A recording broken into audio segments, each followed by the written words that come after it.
Assalamualaikum warahmatullahi wabarakatuh. Waalaikumsalam warahmatullahi wabarakatuh. Gengalu, selamat malam teman-teman dulur-dulur tepung. Malam hari ini kita akan cangkruan membedah visi misi puasa. Salah satu yang kita bedah yaitu tentang UMKM. Maka malam hari ini saya mendatangkan teman pelaku UMKM yaitu Mas Denny Chandra. Berikan Iya, apa lagi mau? Iya, Diluruskan. Hari ini jadi Chandra. gitu ya. Nah, tapi nanti beliau yang akan menjelaskan sebenarnya kegiatannya apa sih yang sebenarnya. Soalnya ada, karena beliaunya juga katanya hipmi. Jangan-jangan himpunan pengusaha, ya, udah dekat di usaha, repot itu. Ya, Punya. punya ya. Nah, makanya nanti beliau Setiap pasar kan ada usaha. ya, beliau nanti akan menjelaskan. Yang kedua ini adalah sobat kita, influencer dari influencer ya. Belajar dari Cok. Yo ada. Oh, ada. Ada nomenklaturnya. Ada nomenklaturnya. Iya. Oke. Mas Denny dulu, ya, Mas Denny dulu. Untuk perkenalan dulu Mas Denny. Namanya siapa? Nama saya Denny Chandra, ya. Usaha di pasar. Usaha di Pasar Legi. Terus aktivitasnya selama ini apa, Mas? Aktivitasnya ya berdagang seperti biasa, sama ya, diskusi itu aja. Diskusi. Kalau yang saya dengar itu Mas Denny itu kan apa? Aktivis HIPMI. Ya, benar. Sempat dulu jadi pengurus HIPMI selama 3 tahun. Menjadi Bendahara. menjadi bendahara. Terus sekarang Sekarang masih di HIPMI apa? anggota biasa. Oh, Sempurna. Oh, gantian. Regenerasi. Betul. Mas, perkembangan kalau apa yang namanya HIPMI yang dulu bagaimana Mas? Di era-era yang Mas Denny kemarin menjadi Ya tentu ini ya, ini kan sempat vakum ya sejak saya masuk.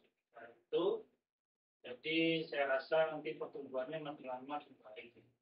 Tergantung nanti terus lingkungan yang mendukung dan lain-lain dalam masuk pemerintah daerah artinya yang kemarin sudah baik ya? berjalan. Oh, berjalan. Baik, Berjalan baik atau berjalan berjalan gini? intinya berjalan menuju baik.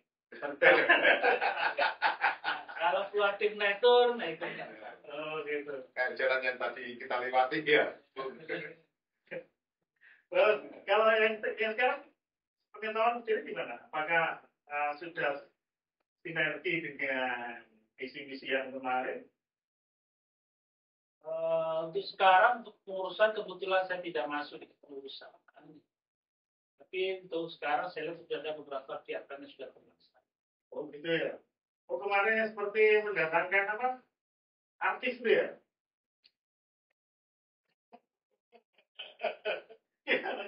Informasi itu kayaknya ditanya langsung lah ke Gak berapa jawab ya. Iya. Hanya sudah jadi.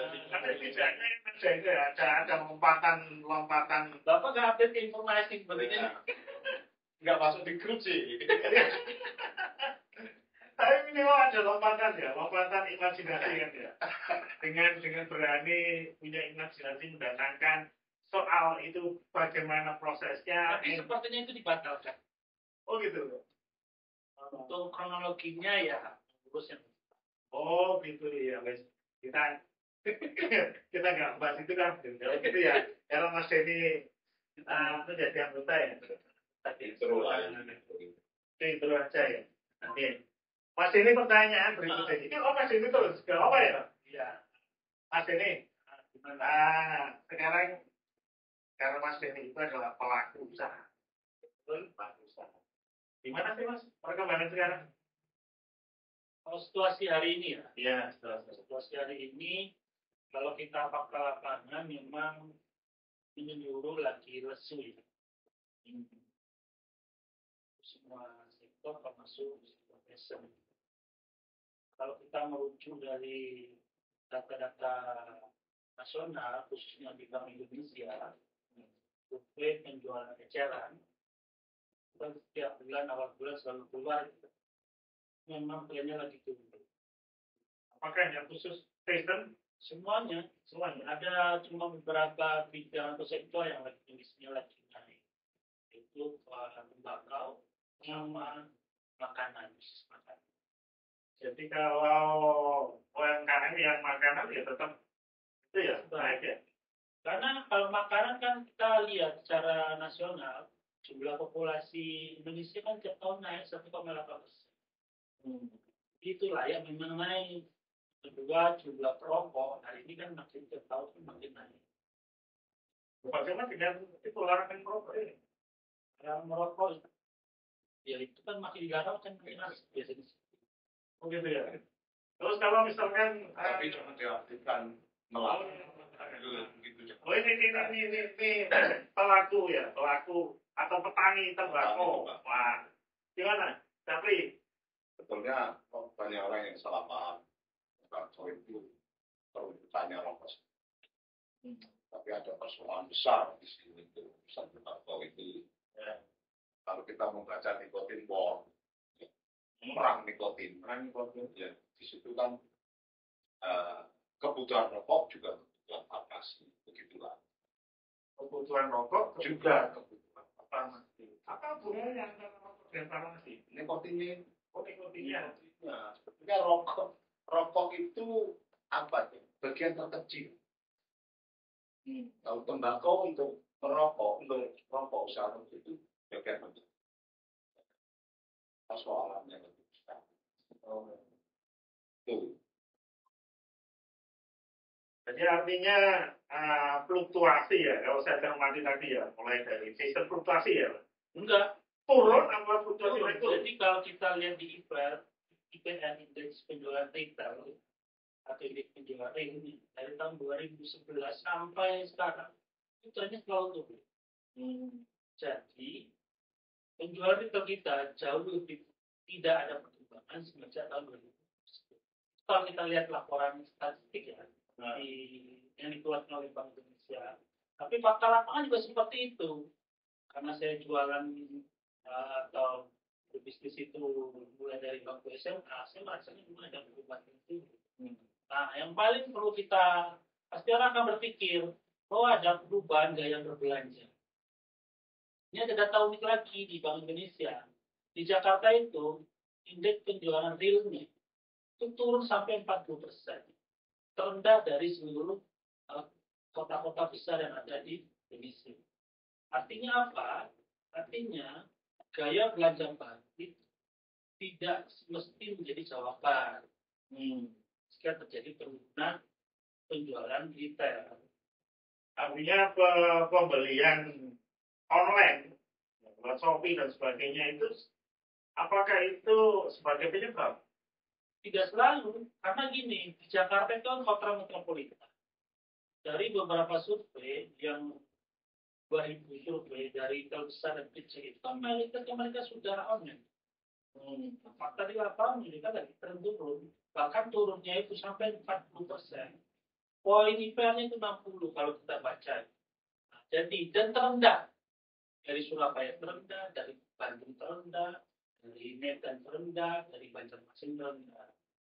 Fakta itu sudah menunjukkan bahwasannya penjualan retail eksternal tadi turun drastis. Sebab kan kalau kita lihat data-data terbaru, kelas menengah yang peluang kerja yang semakin dan banyak. Ini 15 ya. Cangkuan kita 15 menit ya? Ya, 15. Sekarang sudah berapa? 9.45. 9. 9 menit 45 detik. Oh, masih agak. Ya, saya kan punya waktu. Nah, sekarang pada Mas influencer ini. Mas, ini kan pilkada ya. Ada nggak kebijakan-kebijakan, Capri ya, Capri, kebijakan-kebijakan yang sekiranya bisa menolong teman-teman seperti Cak Demi misalnya, yang hubungannya dengan Pak tren turun, UMKM,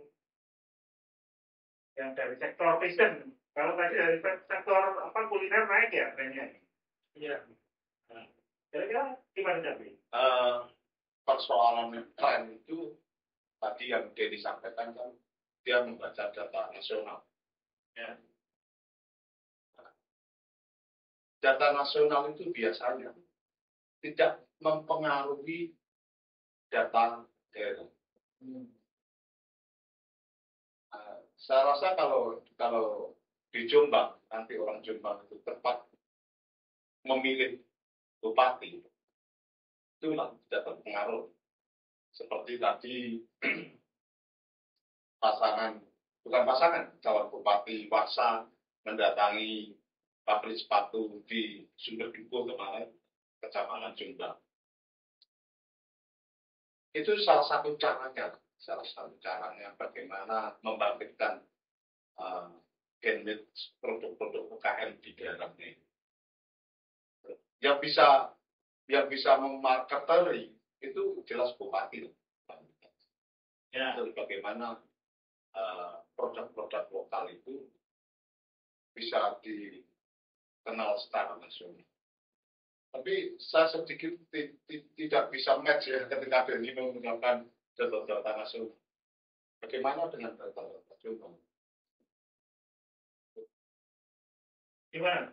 Kalau misalkan Jombang sendiri, Patokannya apa di BPS atau kondisi di lapangan? Bisa aja lah untuk supaya publik itu tahu. Ya, kalau patoknya BPS ya sampai hari ini yang kita lihat adalah apa yang pengaruh ekonomi itu pengaruh tentang putaran uang. Ya, benar ya? Makanya hari ini pengangguran terbuka itu besar. Lebih di atas 150 ribu.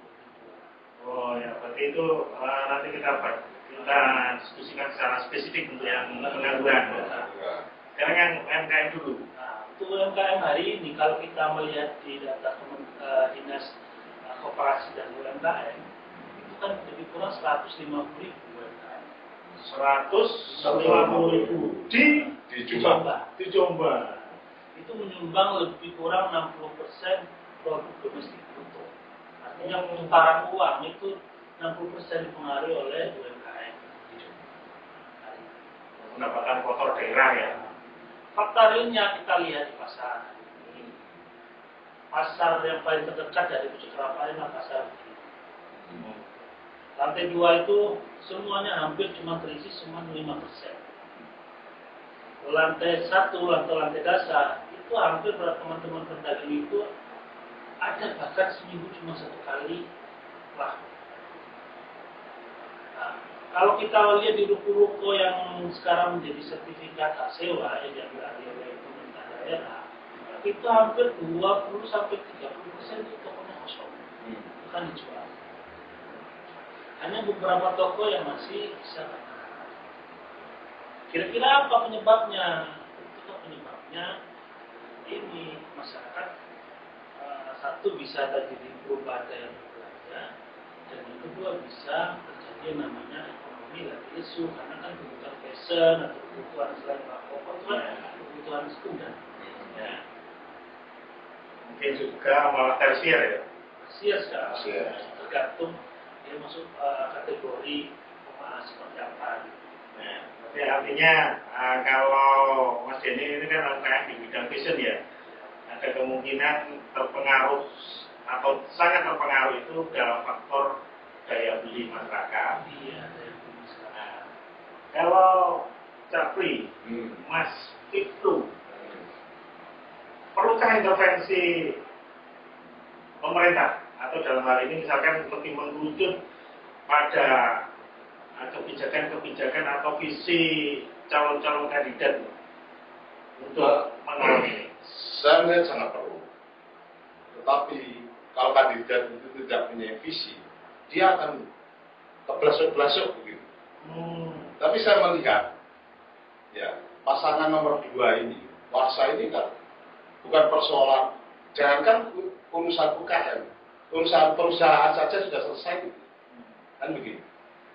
Ada hal yang bisa dimasukkan akal bagi kita, bahwasanya kenapa Capri berpendapat demikian? Apa menjadi dasar pemikirannya? Ya secara membangun usaha, calon bupati ini sudah bisa berapa? Saya tidak tahu ya. Dia ini sudah mempunyai berapa perusahaan, saya tidak tahu. Dan kalau melihat profilnya, seperti yang sering saya katakan, tidak ada jeda untuk tidak bekerja, berpikir bagaimana membuat uang.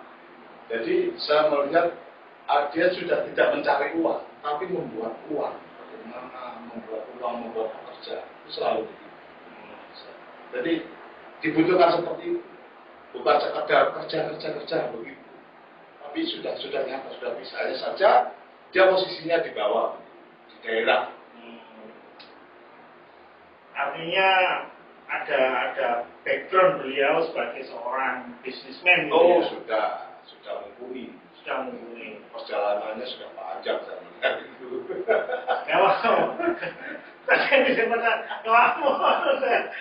Perjalanannya sudah panjang. Kalau membangun usaha itu, Pak Subi, Pak Haji Wasubi sudah panjang. Seperti Denny lah, menggeluti retail sudah lama. Artinya misalkan Pak Denny sendiri misalkan, suatu saat Jerawat punya peluang, opportunity-nya ada. Terus kemudian Pak Denny menyalurkan menjadi bupati. Udah bisa dia. Punya pengalaman. Artinya dari seorang bisnismen apa wacananya? Ya. Terus kalau kita Yang lihat menghadapi kendala yang tadi disampaikan, punya pengaruh nggak? Saya kira setiap calon bupati hari ini kan pasti punya pengaruh akibat dari perjalanan dia masa lalu ya, untuk menyelesaikan masalah ke depannya apa. Mana yang perlu diperhatikan dan perlu harus tegas. Menjadi pengusaha dan menjadi pejabat publik itu dua hal yang berbeda. Ya. Masalah berbeda, prosesnya berbeda, dan penyelesaiannya pasti berbeda.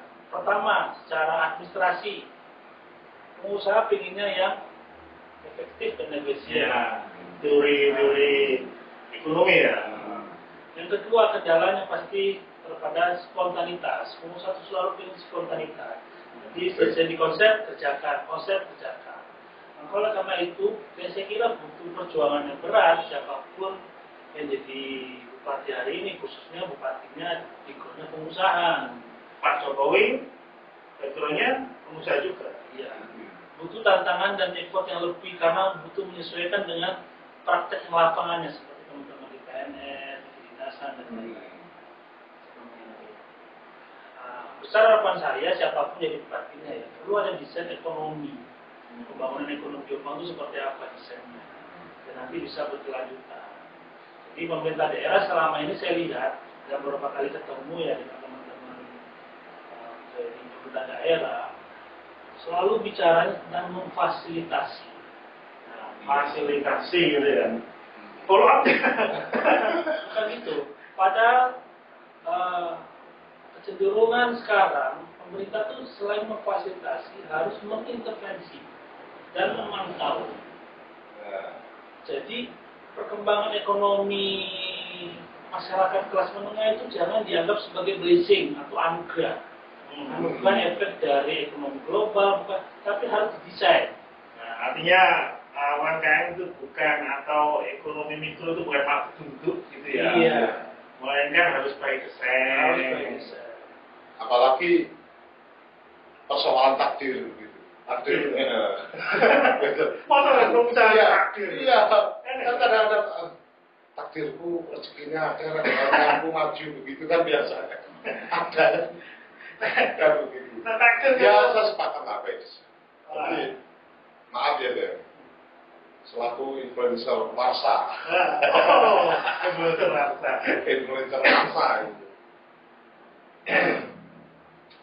Itu bisa lah dijalani oleh bupati kalau dia mempunyai background semacam jiwa suki, bisa lah, bisa dijalani.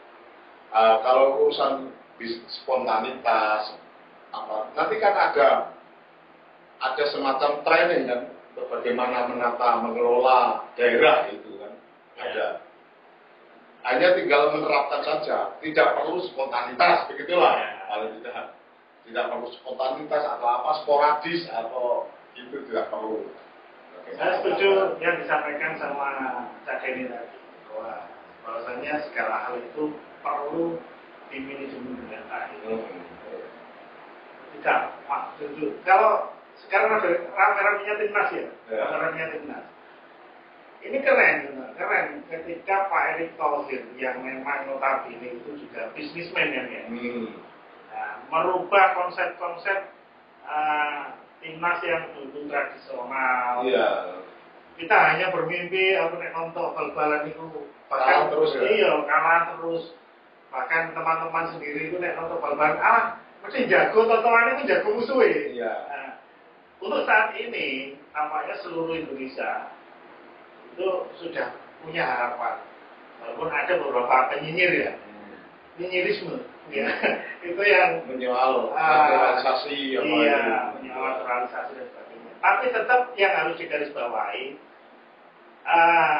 pemimpin yang punya background bisnis itu akan bisa menjadi sesuatu anugerah jika dikelola atau mengelola hal ini menjadi sebuah hal yang baik.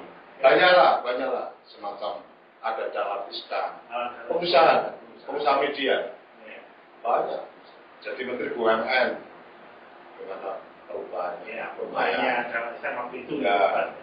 Ada Tantri Abeng dulu pengusaha kita masuk di pemerintah juga Rahmat Gobel. Rahmat Gobel. Yang terakhir ini karena sudah ada rambu-rambu selesai ya. Yang terakhir statement akhir saya persilakan Mas Denny untuk memberikan apa sih yang menjadi angan-angan Mas Denny untuk statement terakhir ya. Yang pertama Jombang punya potensi.